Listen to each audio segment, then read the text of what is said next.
Hello दोस्तों, welcome to our YouTube channel Drishyam IAS. आज हम देखने वाले हैं घटना चक्र पूर्वालोकन की ज्योग्राफी की सीरीज। तो शुरू करते हैं। पहला क्वेश्चन देखते हैं। इसमें पहला टॉपिक है अपना भारत का भूगोल, जिसमें पहला क्वेश्चन है भारत के संदर्भ में निम्नलिखित में से कौन सा कथन सही है। भारत विश्व का छठा सबसे बड़ा देश है। संसार का लगभग 2.4% क्षेत्र भारत के अंतर्गत आता है। कर्क रेखा देश के बीच से गुजरती है, जो अक्षांशीय विस्तार को दो बराबर भागों में बांटती है। भारत पूरी तरह से उष्णकटिबंधीय क्षेत्र में स्थित है।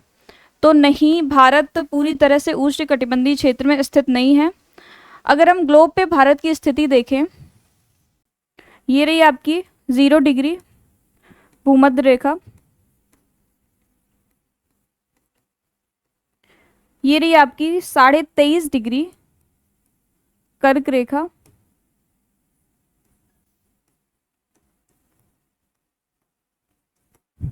ये है 66.5 डिग्री।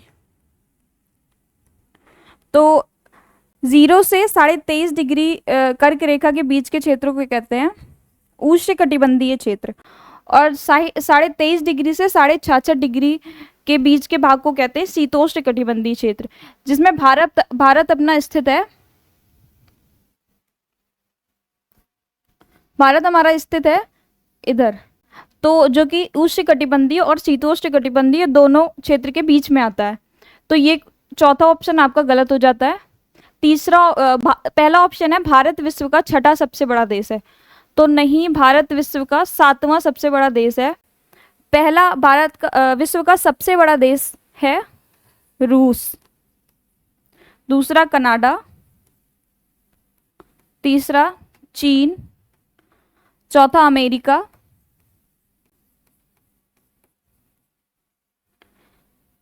पांचवा ब्राजील, छठवां ऑस्ट्रेलिया,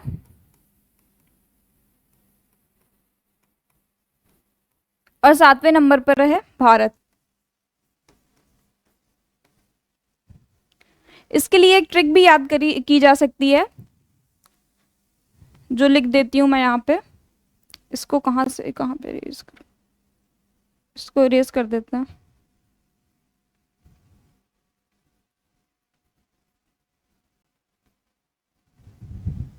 हाँ, इसके लिए ट्रिक देख लेते हैं।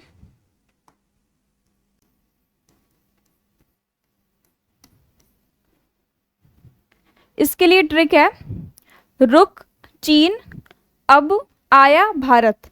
ठीक है, इसके लिए ट्रिक है रुक चीन अब आया भारत।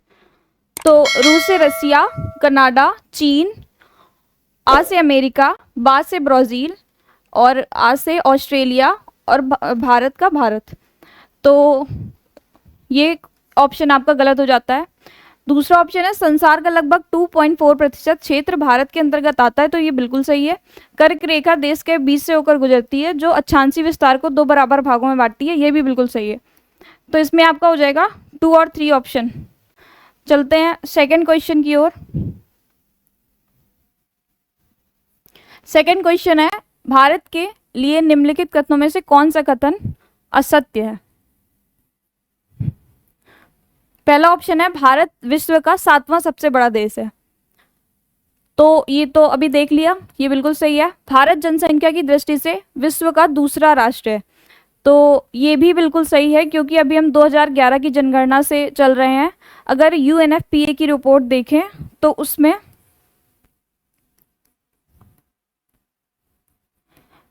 यूएनएफपीए की रिपोर्ट के अकॉर्डिंग भारत ने चीन की जनसंख्या को भी पार कर दिया है।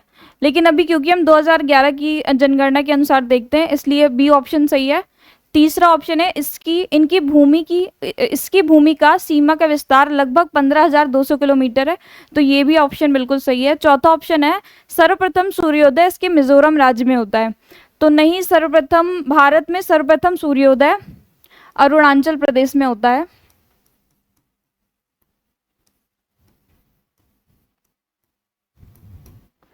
तो चौथा चौथा ऑप्शन आपका गलत हो जाएगा। चलते हैं तीसरा क्वेश्चन देखते हैं।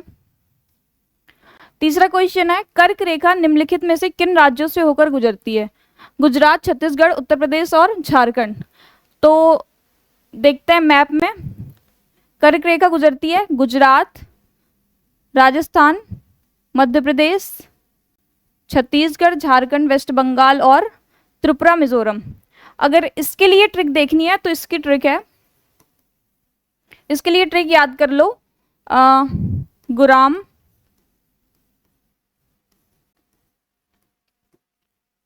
जजाप, त्रिमी। गुजरात, राजस्थान, मध्य प्रदेश, झारखंड, छत्तीसगढ़, पश्चिम बंगाल, त्रिपुरा और मिजोरम।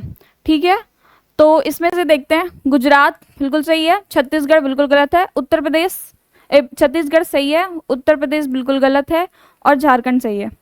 तो इसमें हो जाएगा 1, 2 और 4, 1, 2 और 4। पहला ऑप्शन सही है आपका। देखते हैं नेक्स्ट क्वेश्चन। नेक्स्ट क्वेश्चन है, निम्नलिखित में से कौन सा राज्य कर्क रेखा के उत्तर में स्थित है? तो अभी जैसे मैप में देखा,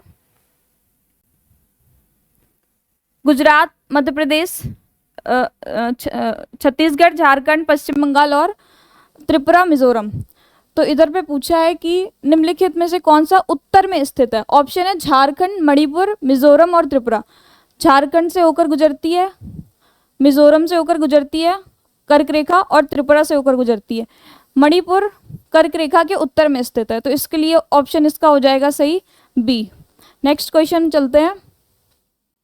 नेक्स्ट क्वेश्चन है, निम्नलिखित भारत की नदियों में कौन कर्क रेखा को 2 बार पार करती है? तो निम्नलिखित भारत की नदियों में कर्क रेखा को माही नदी 2 बार पार करती है। ठीक है, माही नदी मध्य प्रदेश से निकलती है, जो कि राजस्थान गुजरात से होते हुए अरब सागर पे गिर जाती है। तो आपको एक क्वेश्चन का आंसर देना है कि भारत का सबसे छोटा जिला कौन सा है। ठीक है, चलते हैं नेक्स्ट क्वेश्चन की ओर। जब भारतीय मानक समय के याम्योत्तर पर, नेक्स्ट क्वेश्चन है, गुजरात के सबसे पश्चिमी गांव और अरुणाचल प्रदेश के सबसे पूर्वी छोर पर स्थित वालांग के समय में कितने समय का अंतराल होता है? तो भारत में अरुणाचल प्रदेश से लेकर गुजरात में अगर देखें तो लगभग 2 घंटे का अंतराल रहता है, तो इसलिए इसका आंसर हो जाएगा बी। नेक्स्ट क्वेश्चन देखते हैं। भारतीय मानक समय की याम्योत्तर नहीं गुजरती है। तो भारतीय मानक समय की याम्योत्तर नहीं गुजरती है, तो अगर मैप में देखें तो भारतीय जो मानक समय रेखा है वो गुजरती है लगभग यहाँ से।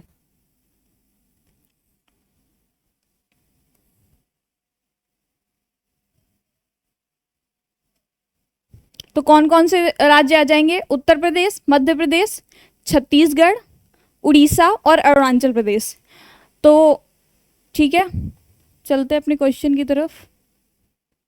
हाँ, तो आंध्र प्रदेश से होकर गुजरती है 82.5 डिग्री, और छत्तीसगढ़ से होकर गुजरती है, उत्तर प्रदेश से होकर गुजरती है, महाराष्ट्र से अपनी मानक समय रेखा महाराष्ट्र से नहीं गुजरती है, तो इसलिए इसका सी ऑप्शन गलत हो जाएगा।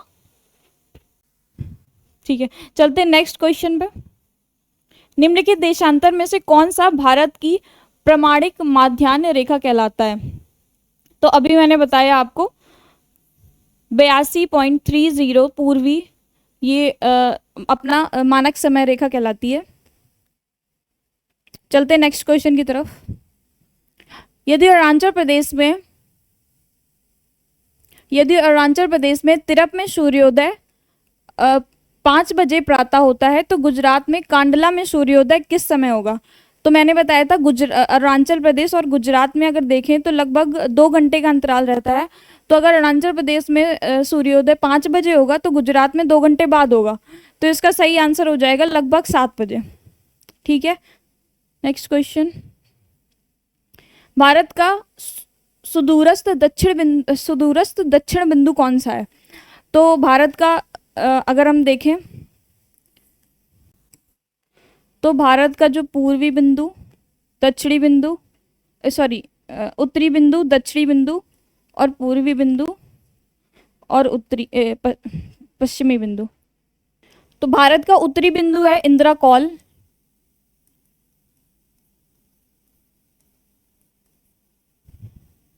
भारत का पूर्वी बिंदु है किबीथू।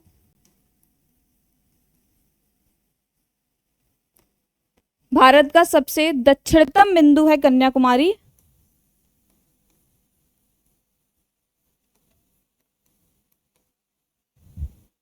और भारत का सबसे पश्चिमी बिंदु है गुहारमोती, जो कि गुजरात में है। किबीतू अरुणाचल प्रदेश। और ये कन्याकुमारी जो है, अगर मेनलैंड में पूछे दक्षिणतम बिंदु तो कन्याकुमारी, और वैसे दक्षिणतम बिंदु यहाँ पे अंडमान निकोबार में हो जाएगा इंदिरा पॉइंट। ठीक है, तो इसमें से भारत का सुदूरस्थ दक्षिण बिंदु कौन सा है? तो इंदिरा पॉइंट इसका सही आंसर हो जाएगा। क्योंकि इधर पे मेनलैंड नहीं पूछा है इसलिए इसका आंसर सी होगा। अगर मेनलैंड पूछा होता तो इसका आंसर कन्याकुमारी होता। नेक्स्ट क्वेश्चन देखिए, निम्नलिखित में से किस राज्य की सीमा बांग्लादेश से नहीं मिलती है? तो मेघालय की सीमा बांग्लादेश से मिलती है, त्रिपुरा की मिलती है, मिजोरम की मिलती है। मणिपुर राज्य की सीमा बांग्लादेश से नहीं मिलती। तो सी ऑप्शन गलत हो जाएगा। सी ऑप्शन सही हो जाएगा, और ये सारे गलत हो जाएंगे। नेक्स्ट क्वेश्चन है, निम्नलिखित में से भारत के किस राज्य की सीमा म्यांमार से उभयनिष्ठ नहीं है? तो म्यांमार से उभयनिष्ठ नहीं है, इसका ऑप्शन ए सही है, असम। नेक्स्ट क्वेश्चन, भारत के निम्नलिखित राज्यों में के समूहों में से कौन सा समूह पाकिस्तान से सीमा बनाता है? तो कौन सा समूह पाकिस्तान से सीमा बनाता है? पंजाब, जम्मू कश्मीर, राजस्थान और गुजरात, ये पाकिस्तान से सीमा बनाते हैं। तो इसका ऑप्शन बी सही हो जाएगा। नेक्स्ट क्वेश्चन, भारत तथा पाकिस्तान के बीच सीमा निर्धारित की गई थी। भारत पाकिस्तान के बीच सीमा निर्धारित की गई थी रेडिक्लिफ द्वारा। डूरन रेखा जो है ये भारत अफगानिस्तान, मैकमोहन रेखा जो है ये भारत और चाइना के बीच की रेखा है। नेक्स्ट क्वेश्चन है, डूरन लाइन किसके साथ भारत की सीमा निर्धारित करती है? तो अभी पिछले क्वेश्चन में देखा कि डूरन रेखा अफगानिस्तान के साथ सीमा निर्धारित करती है। नेक्स्ट क्वेश्चन देखना है, मैकमोहन रेखा सीमा बनाती है। मैकमोहन रेखा भारत एवं चीन के मध्य सीमा बनाती है। ऑप्शन ए सही हो जाएगा। भारत के निम्नांकित राज्यों में से किसके तीन तरफ अंतरराष्ट्रीय सीमा है? तो त्रिपुरा 3 साइड से बांग्लादेश से सीमा साझा करता है, इसलिए इसका ऑप्शन हो जाएगा त्रिपुरा सही। नेक्स्ट क्वेश्चन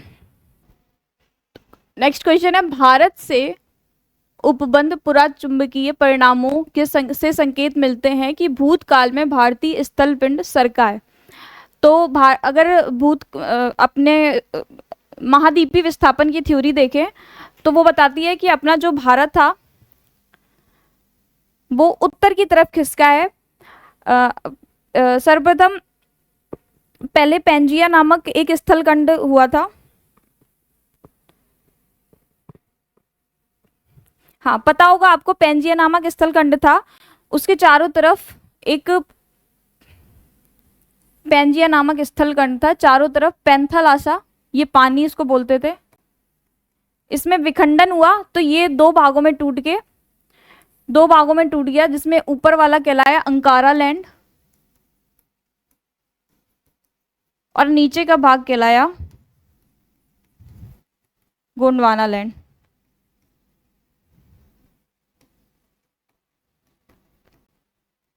बीच की जो जो पानी की सीमा थी उसको बोलते थे अपन तैतीस सागर। तो अपना भारत जो है वो गोंडवाना लैंड का हिस्सा है। फिर बाद में इसमें भी विखंडन हुआ, तो जब इसमें विखंडन हुआ फिर भारत अपना टूट के इस प्लेट से टकराया, जिससे हिमालय का निर्माण हुआ, यूरेशियन प्लेट से। तो भारत अपना किधर की तरफ खिसका है? उत्तर की तरफ। तो इसका आंसर हो जाएगा ए। निम्नलिखित में से कौन सा कथन असत्य है? भौमिकी की दृष्टि से प्रायद्वीप क्षेत्र भारत का सबसे प्राचीनतम भाग है। तो बिल्कुल सही है, प्रायद्वीप भारत अपना सबसे प्राचीनतम भाग है।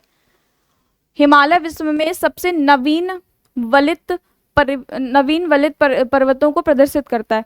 तो अभी जैसा कि पिछले क्वेश्चन में ही बताया कि जब भारतीय प्लेट अपनी यूरेशियन प्लेट से टकराई थी फिर हिमालय का निर्माण हुआ, तो ये क्वेश्चन भी सही है, नवीन वलित पर्वत है।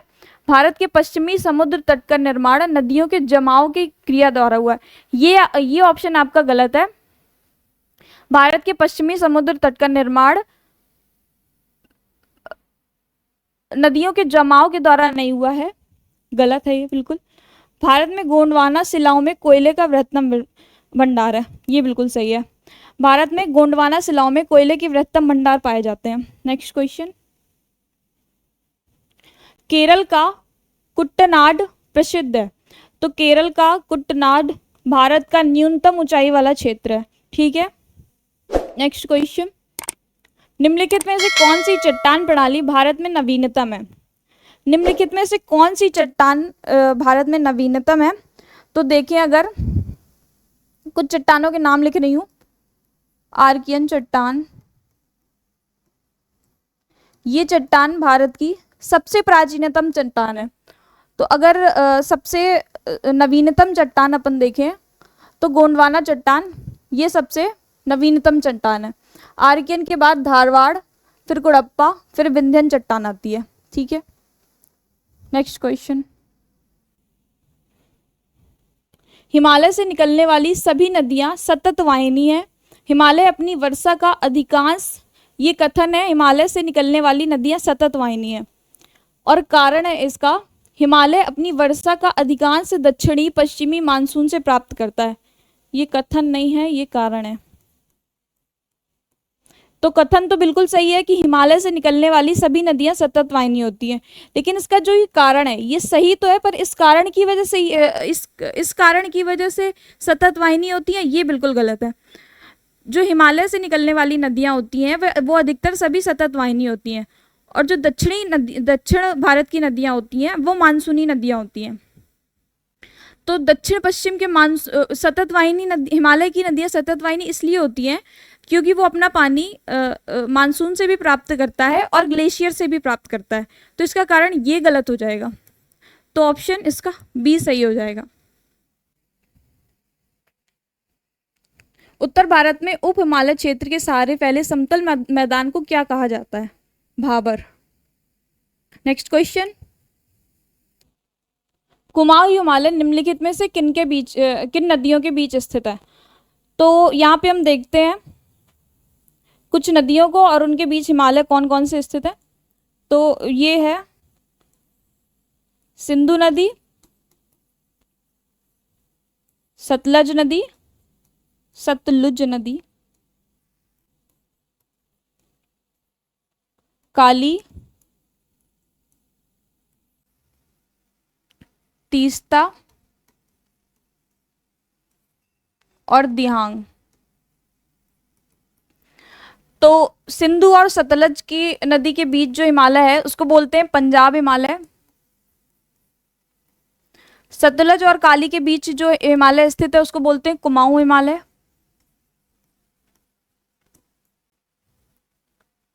काली और तीस्ता के बीच जो हिमालय स्थित है उसको बोलते हैं नेपाल हिमालय।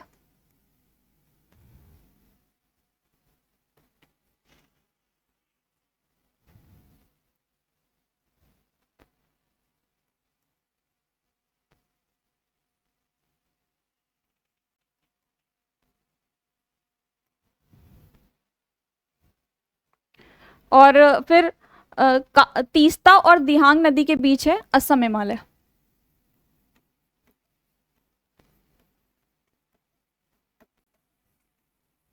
तो क्वेश्चन में क्या पूछा गया है, कुमाऊं हिमालय निम्नलिखित में से किन नदियों के बीच स्थित है? तो कुमाऊं हिमालय सतलज और काली नदी के बीच स्थित है। तो सतलज और काली, सी ऑप्शन सही हो जाएगा। नेक्स्ट क्वेश्चन, शिवालिक शैल समूह दक्षिण में भाबर क्षेत्र का उदाहरण है गिरिपद की स्थिति का, ऑप्शन सी। नेक्स्ट क्वेश्चन, निम्नलिखित में से कौन सबसे नवीनतम पर्वत श्रेणी है? तो सबसे नवीनतम पर्वत श्रेणी शिवालिक है। सबसे प्राचीनतम पर्वत श्रेणी अरावली है, जो कि विश्व की भी सबसे प्राचीनतम पर्वत श्रेणी है।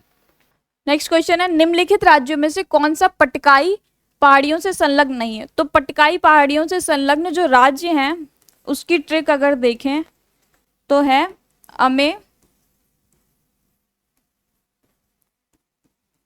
नमामि, आ से असम, मेघालय, नागालैंड, मणिपुर और मिजोरम। ठीक है, तो नागालैंड भी है, मणिपुर भी है और मिजोरम भी है, त्रिपुरा नहीं है। ठीक है, तो ऑप्शन। इसके आगे के क्वेश्चन हम लोग नेक्स्ट सेशन में देखेंगे। अगर वीडियो अच्छा लगे तो आप इस चैनल को सब्सक्राइब करिएगा, लाइक करिएगा और शेयर जरूर करिएगा। मिलते हैं नेक्स्ट सेशन में।